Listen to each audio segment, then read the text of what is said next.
आमचे कारापूरची भाव भयणां जाणटे आसा ते सगळे येवन हांगा आंदोलन करता, पूण सरकार खंयच दखल घेना अजून मेरेन. आनी 3 दिसांनी स्वतंत्र दीस आसा. 50वो स्वतंत्र दीस हो. आनी आमी पळयता की जे गोंयान आंदोलनां चल्लां प्रत्येक वाठारांत, आनी जेन्ना आंदोलनां चलता आनी एका सायडीन आमचो स्वतंत्र दीस येता, तेन्ना आमकां एक विचार करपाची गरज आसा की आमचो देश, आमचो राज्य खरोच स्वतंत्र जाल्लो आसा काय. कित्याक तर एक गव्हर्मेंट, एक गव्हर्नन्स आसता, हें हुकुमशाहीचें गव्हर्नन्स आमी हेज्या पयलीं केन्ना पळोवंक ना. हें स्वतंत्र जावच्या पयलीं चलतालें. डिक्टेटरशीप स्वतंत्र जावच्या पयलीं चलताली, ती आमकां परत दिसता.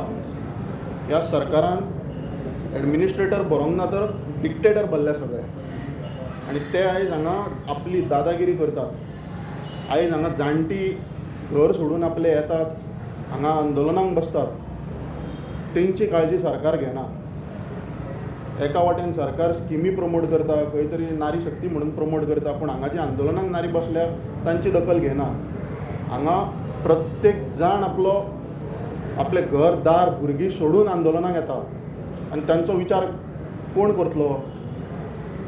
इलेक्शन लागीं पावता, आतां इलेक्शन लागीं पावतात, पूण जे इलेक्शनाक रावतले ते मतां मागूंक येतले. तुमी खंयच्या तोंडान येतले मतां मागपाक थंय, आनी कितें म्हणून ह्या लोकां कडेन मतां मागतले. आयज आमी पळयता विदीन द गव्हर्मेंट जे भाजपान सुद्दां खंयच्या कॉन्स्टिट्युएन्सीन भाजपाचेच लिडर आयज सरकाराचे विरुद्ध काम करपाक लागले ओपनली. जाल्यार मयाचो आमदार कित्याक कोणाची वाट पळयता. ताका दिसता की तो ओगी रावन परत निवडून येतलो. आयज हांव मयाच्या आमदाराक आव्हान करता, जर तुका परत इलेक्शनाक थंय रावपाक जाय जाल्यार ह्या लोकांची दखल घे, हे मुद्दे आसा ते हातीन घे. नाजाल्यार परत ते इलेक्शनाच्या भानगडीन आनी पडनाका, आनी जर पडलो जाल्यार चुकून सुद्दां हेंच्या दारांनी वचनाका, कित्याक हे लोक तुका जुत्यांनी मारतले.